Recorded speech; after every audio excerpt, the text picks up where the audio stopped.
yeah. Fire, fire, yeah. I'm ready. All right. Casually explained. Billionaires. This video is brought to you by Incogni. Ooh. Now, the difference between an average person and a billionaire is essentially zero. Unfortunately, about 9 of them. Nevertheless, if you're a regular person, you walk around the same streets as both the Riff, the RAF, and professionals all the same. You probably know people who still live at home, friends slumming it with roommates, couples sharing a 2-bedroom, and high earners with a single-family home, a dog, 2 kids, and the white picket fence. Yep, giving very you a classic. decent perspective of life for the average person. But when you're so rich that money basically doesn't matter, everything changes completely. One unavoidable characteristic of becoming a billionaire is that you end up in such an isolated social circle that you often cease to relate to the common person, and your life becomes unrecognizable. For this reason, billionaires actually have more in common with the homeless than they do with most people. Doesn't pay taxes, undiagnosed Okay, this is a really good start. mental illness, on the kind of drugs you don't even know how to get, and never even heard of the Epstein files. Now,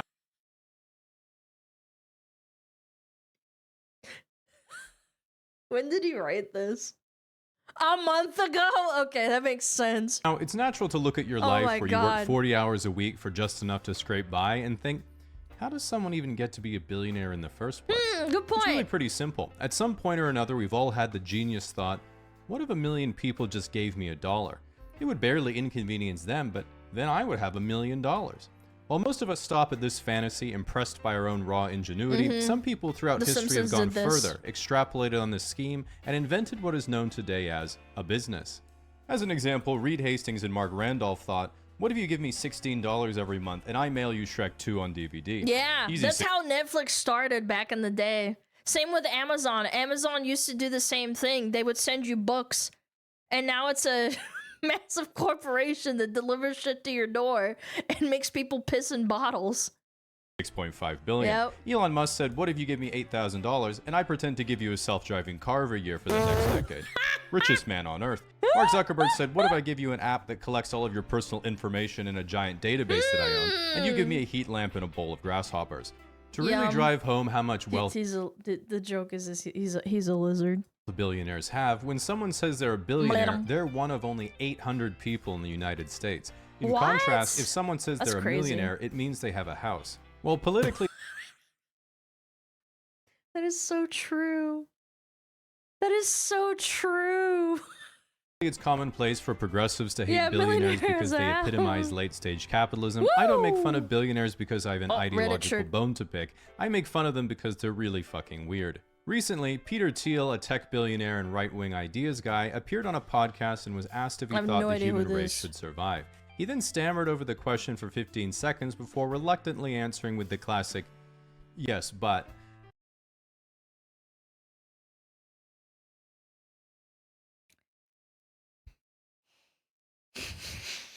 Yes, but. Why do you follow the sentence with but? Now, I'm no expert in media training, but as I frequently tell Putin, Hamas, and Benjamin Netanyahu on our weekly Zoom meetings, the correct answer to human rights questions is always to say yes right away, and only reveal later that you had your fingers crossed out of frame. Billionaires like Thiel are almost alarmingly out of touch with how to communicate with the general public, because even though he can understand a regular person's life conceptually, he can't relate to them on a personal level. For example, I get really hot at night when I go to bed, so I like to turn the temperature way down. Whereas Thiel prefers to sleep in a deep freezer, he lays down like a sarcophagus. I was gonna say he probably makes his fucking entire... He lives like in an eco-dome that's a perfect temperature. Dude, he kind of does look like a... He looks weird. Does that make sense? He just looks strange to me. Not trying to be mean or anything, but damn. It's his eyes, now, probably. The good news is that not all billionaires... It's a fucking WoW reference. He's gonna call him the Lich King, huh? Base their whole personality on World of Warcraft expansions and name their company after the magic rock Sauron used to corrupt weak minds and manipulate their will. Warren Buffett, for example, has not only pledged all of his wealth to charity after he dies, but he also still lives a very humble life in his house in Omaha that he bought in 1958 using the change he picked up off the ground. Nevertheless, most billionaires don't do much to shake off the public image that their whole existence is just about lording over their minimum wage warehouse workers as they Zillow the next 2,000 hectares of farmland to buy, sip their cognac, and mutter to their Siamese cat what pleasure it brings them to see the peasants toil. The peasants toil for my coin. To be fair, that cat is spoiled as shit. Toiling for their coin. But this isn't how billionaires run companies. This is how Mr. Beast comes up with video ideas. The ethical question of should there be billionaires at all is one of the most hot button issues around right now because wealth inequality has been steadily increasing decade over decade, and many people believe that billionaires don't pay their fair share. This is of course ridiculous, as billionaires get divorced all the time. With that said, it is a common belief that if the government were to confiscate everyone's personal wealth above $999 million, this would lead to a dramatic improvement in the standard of living for the average person. Problem is, even if you were to yoink every stock, bond, and square inch of real estate a billionaire owns, liquidate all of it to straight cash while somehow getting market value, in the US you would get about $6.22 trillion, which would cover 11 months of government spending, or every person in the country would get a one-time payment of around $18,000. I mean, I'll take that, but damn, like I thought it was more than that. This is nothing to scoff at. If you're one of the people who says we should eat the rich, it's important to consider that the average inheritance in the US is $46,000, meaning you would make more money if you ate just one of your parents.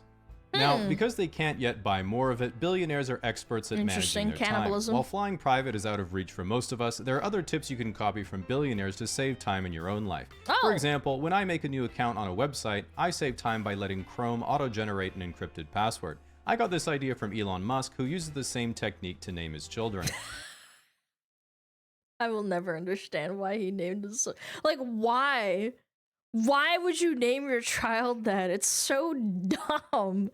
Oh, I want to be unique. When you basically reach level 99 in capitalism, you might ask yourself, what do I do now? Not to worry, once you've reached the level cap, there's still plenty of side quests for you to do. I think, in my personal opinion, people who reach that point, they get so desensitized that they have to do crazy shit to get the same amount of dopamine. I think that's kind of like drugs and whatever, yeah. While most regular people spend their time playing video games, doing arts and crafts, or playing a sport, billionaires can choose more exotic things like getting bullied on Twitter, criticizing the Chinese government exactly one time, paying pro athletes to make you feel talented, leaving the planet in search of any novelty that will make the emptiness go away, paying to boost your path of exile, and then lying. You know, I would respect him more if he just admitted it and just said, yeah, what of it? What are you, poor? Like, I would have respected that more, even if he's being a dick. Do you get what I'm putting down? Like, I hate it when people lie. They're like, oh yeah, I didn't swipe my credit card to like buy all these things on I don't know, World of Warcraft or whatever game I have, right? I would have respected that more if he just said, yeah. What? I'm running a multi-billion-dollar company. What do you want from me? Like, I just fucking do it. Like, I would have just taken that at face value. Then streaming it to prove to anyone who doubted your multidisciplinary genius that they were in fact correct. Yeah, that he doubled exploring down. The bottom of the ocean to uncover its lost secrets, and of course exploring the bottom of the ocean and then dying instantly. In reality, when you're worth even hundreds of millions of dollars, an ultimately rookie amount, you can pretty much have anything you want. Penthouses, luxury cars, private chef, private plane, giant house, private chef is and another cool. giant house in a poor country that kinda sucks but has good weather, and you're not sure if purchasing power parity means the gardeners are getting paid well by their standards, or if you just own slaves. With this in mind, if you are a billionaire, it's actually pretty hard to think of a way to flex on multi-millionaires, meaning the 23-year-olds on Raya who look like they're 35 aren't gonna message you back. That is, of course, until you remember what separates the centimillionaires from the billionaires. Big boat. Ask a girl if she'd rather be stuck in the middle of a forest with a random bear or a random man, and she picks the bear every time. Ask a girl if she'd rather be stuck in the middle of the ocean with a random shark, or stuck in the middle of the ocean with a random Saudi man, and she... Oh no, it's the glass table. Oh no. Yeah, I'm thinking I'm getting eaten by the shark, I think, huh? Yeah, I'm okay. 3 years ago, I think 2.5 years ago, we watched a video on Saudi women, or women that go to Saudi Arabia. Yeah. Picks Muhammad every Kinda time. strong. This is because men in the forest are broke, meaning they'll try to touch your boob. Whereas men on yachts are rich, meaning they have grown weary of material desires and flew you out business class for your quirky personality. While yeah, no one has tried it's to sex definitely not something else. traffic me yet, the closest I've been able to get so far was when I was on a holiday in France several years ago and made a day trip to Monaco. Now, for people not in the know, Monaco is a tiny sovereign nation basically inside France, Full of and it's like a millionaires. Vatican City tax haven for the ultra-wealthy. They have a little garden you can look at near the Monte Carlo casino, which was the only thing I could afford. And as you walk through, you're like, oh, look, a little building. Hopefully this one's a bathroom. Nope, just another Audemars Piguet watch kiosk. Then you pee on Holy. it anyway because you're in Europe. Other than this neat oceanographic museum, what I thought was Piss the on coolest it. part of Monaco was the port, which was divided into sections based on how important people in Monaco thought you were. In the very inner part of the harbor, you have the literal wage slave section, which is basically all the yachts that I would see back home.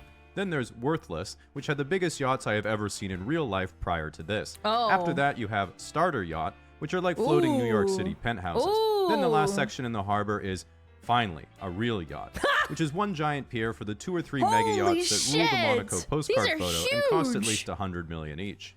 Obviously, you don't stop there. Bobby has like 4 of those. After he sold Blizzard, yeah, he got like 4 of those.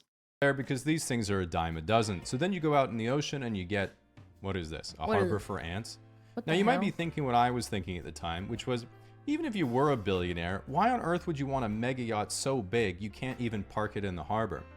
Exactly, to store your other yachts in, bro, you get with the program. No At this way! point, I too- It has its own little yacht. That's crazy. See, that's how you know. Like, what the frick? Look, he's parking it. Look at it. Look at it. It's eating the little baby yacht. The program.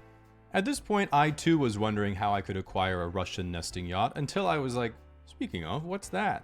And maybe a few What kilometers the farther out frick? from the shore was this thing, which is the world's largest sailing yacht, and What in the is top 5 that? most expensive yachts What is that? ever built. That's what a normal yacht for like sporting looks like next to it?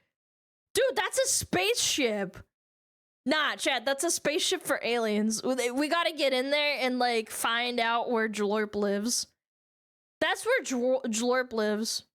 It's owned by Andrei Melnichenko and designed by the guy who made this cool lemon squeezer that my mom just bought. That looks like an alien that's shitting out like piss. It's a little cockroach on legs and it's got a hat on and it's gonna pee in your drink. It's a probe. No, it's an alien that's peeing out water or pee. Even though I had forgotten the oligarch-class yacht existed, this guy claims he doesn't even have ties to the Russian state, making him just a regular, unimportant billionaire. No, This argument, yeah, of course, for didn't work sure, on the Italian Lewis. government after Russia invaded Ukraine because they saw the yacht parked outside their shoreline and said, yoink! Which brings us to the true top of the hierarchy, which isn't who owns the biggest That's yacht, so it's who owns strong. the biggest ocean. And you know what that means. Ooh. Ooh, where are we going? That's right, baby. The taxpayer wins again. Checkmate. Billionaires, me and the boys have once again risen to the top. Now, if you're looking to... if you're looking to avoid calls from the IRS Sponsored by the IRS. or other scammers that manage to get your email or phone number from Zuckerberg's databank, you should try today's sponsor, Incogni. Incogni is a service that contacts data brokers on your behalf to request the removal of your information from their products and services. This means it won't be able to be purchased or acquired by potential scammers, spammers, or crazy exes, even though you wish they would sometimes. This is something data brokers have to comply with, they just don't really want to, so to do it yourself manually would take dozens or hundreds of hours. All you have to do is sign up for an Incogni account, and right away it'll get to work, while giving you reports on what has been initiated, in these progress, and nuts. completed. When you use it for the first time, you're going to think, how did it start so fast? I haven't even told it what my data is yet. But that's what you did when you signed up, suddenly causing you to realize why it makes sense that everyone in the world has your email and phone number now. If you'd like to give Incogni a try, you can use promo code CASUALLY at the link in the description to save 60% off an annual plan. Just make sure you leave a bowl of grasshoppers out for Mark as he comes for you when you rest. Yay! He even has a mug that's cute.